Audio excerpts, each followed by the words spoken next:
Hey everybody, welcome to another tips and tricks video on my channel. Today we'll talk about pitching stats.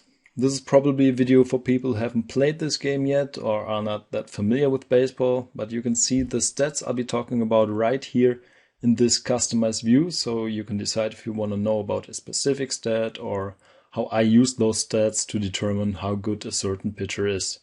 If you're all good, then I don't want to waste your time, no hard feelings, and I hope you tune into my next video.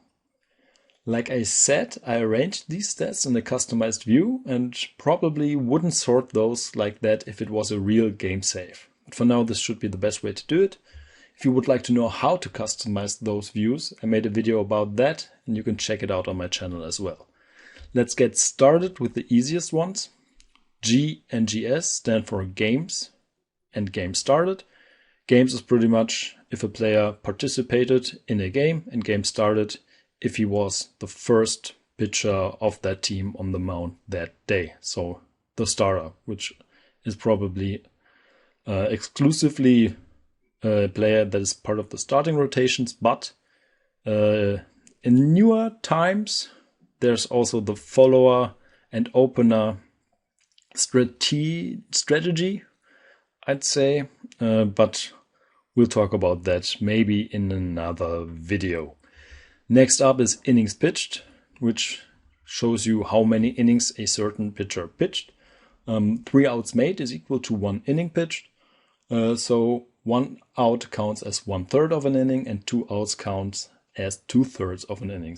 Those are the 0.1s, 0.2s here. Those aren't mathematical 0.1s, 0.2s. It's 1/3 and 2/3. The most known stat here is probably ERA.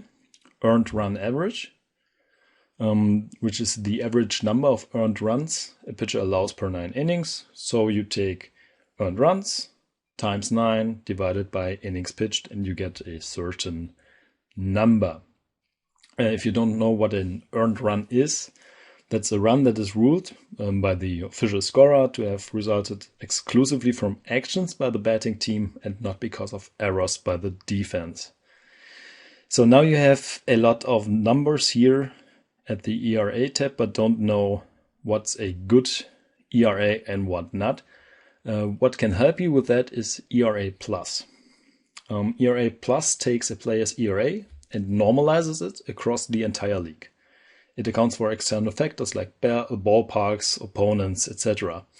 And it then adjusts so a score of 100 is league average and 150 is 50% better than the league average, for example. So let's take a look at Ian Anderson here. He had a 230 ERA plus last season, which means he was 130% better than the average player in terms of ERA last season. Max Fried was 99% better, and Sean Newcomb, for example, 60% worse. You should always take into account how many innings pitched a player has. So 13.2 aren't that many innings, so I wouldn't really talk about Newcomb that much yet. If it was a live season, I would look at his stats probably at around 30, 35, 40 innings pitched. Yeah. That should be a high enough sample size. Then 13.2 is way too low to determine how good he's doing that season. Problem with ERA is that defense can help a pitcher. A good defense can help out in preventing runs scored, which is why FIP is introduced. It's fielding independent pitching. It's similar to ERA, but focuses solely on the events a pitcher has the most control over, which are strikeouts, unintentional walks, hit by pitches, and home runs. So it entirely removes results on balls hit into the field of play. It's calculated the way like ERA is, so that you can look at both and compare those two. FIP minus is the same like ERA plus, but negative. It takes a player's FIP and normalizes it across the entire league. Also accounts for external factors like ball parts and opponents, and 100 is league average, but it's a negative stat, which means 50, or in this case with Ian Anderson 60, means the player is 40% better than league average. It's because pitching stats are usually low stats, which means the lower the better, like an ERA. A ERA of 1.95 is better than an ERA of 4.74. Same with FIP, 2.72, better than 3.49, better than 7.68, and so on. FIP minus is my main stat. So if I take a look at a bunch of pitchers like here and want to know who's good, who's not, I usually sort it like that and start here. And then from here, I go to the other stats and check those out. But for now, let's keep it like that. All right. Next up, saves, blown saves, and save percentage. Those are mainly bullpen stats, and within the bullpen, mainly for the closers and the setup guys. A save, most commonly, a pitcher earns a save by entering the 9th inning of a game in which his team is winning by 3 or fewer runs, and finishing the game by pitching 1 inning without losing the lead. So if he gets in the 9th and the team doesn't lose, then he's awarded a save. Blown save is charged to a pitcher who enters a game in a save situation but allows the tying run scored. And save percentage is basically the percentage of saves compared to blown saves. So if Chris Martin had a save and a blown save, it would be 0.5 instead of 1.0. 100%, 50%. Same with Bryce Wilson. Will Smith had 0% because he had a blown save, and so on. The Braves don't have their closer of last year in the lineup anymore, which was Mark Melanson. He's now a Padre. So not as many saves to see here as it would usually be. Next up, for pitching stats, average, on-base percentage, slugging, and on-base plus slugging is not the offensive stat for the pitcher if he was batting in an NL team, for an NL team.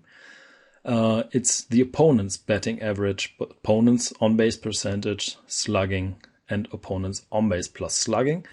I'll do a video about offensive stats and we'll talk more about those then. For now, it's enough to know that those aren't the batting stats of the pitcher, but the stats of the opponent better. Okay. BABIP. BABIP is, what does it say here? Yeah, batting average on balls in play. It means, it measures how many of a batter's balls in play go for hits, or how many balls in play against a pitcher go for hits, excluding home runs. BABIP can be used to spot fluky seasons by pitchers. Those pitchers whose BABIPs are extremely high can often be expected to improve in the following season, and those pitchers whose BABIPs are extremely low can often be expected to decline in the following season. A normal BABIP is around 300, but doesn't have to be. It's a very, very fluky stat for fluky pitchers. What I do, I go into pitching stats, look at the BABIP and compare it to the BABIPs the player had before. So last season, Max Fried had a BABIP of 0.268, and his league average or career average is 3.23, which means he had a lower BABIP than usual, which also means that he probably won't do as good as he did last season. Yeah, that's probably how you use BABIP. Next up is whip, which is walks and hits per innings pitched. It's a measurement of the number of base runners a pitcher has allowed per inning pitched, and it is calculated by adding the number of walks and hits allowed and dividing the sum by the number of innings pitched. I usually see a correlation between whip and BABIP. So, for example, a 330 BABIP and a 130 whip kind of go together. So, like Luke Jackson, those are numbers that make sense. He had a lot of walks and hits per innings pitched, but also a high BABIP. Those numbers go good together. This is a low whip for a little higher BABIP. That's kind of how I use those two together. Next up is bases on balls per 9 innings or walks per 9 innings and strikeouts per 9 innings. I guess I don't have to tell you what walks and strikeouts are. If so, let me know in the comments and I'll do that. And what's the important part for me is the strikeouts compared to those walks. I always try to get pitchers of at least 2 here, likely more. So those 6.7 are great by Chris Martin, 2.6, 4.3 great by Tyler Matzek. So 2 is the minimum for me here. Luke Jackson 1.5 wouldn't make me smile. 0.7 by Newcomb wouldn't make me smile, and so on. Yeah. And last but not least, WAR, which is wins above replacement. A player's WAR value is claimed to be the number of additional wins his team has achieved above the number of expected team wins if that player were substituted with a replacement level player, which is a player who may be added to the team for minimal cost and effort. So Ian Anderson, with Ian Anderson, the Braves had 1.2 wins more than they should have had if they would have gotten someone for the league minimum in there, which is very, very bad, is a negative WAR, which means a player like Will Smith, who earns a lot of money, I believe, at least 5 million. So not a lot of money, but more than I do. Oh, 30 million. Oh, I didn't even know that. He makes 13 million a year, but they actually lost half a game because of him, because he was in instead of someone who makes the league minimum. Yeah, that's how you use WAR. And those are the stats I use during the season. I hope I could help you at least a little bit to understand pitching stats. Like I said, I'll do a video on batting stats too. Maybe this week, maybe next week, sometime around there. Yeah, that's it. Thank you guys for watching, and I will see you in the next one. Bye bye.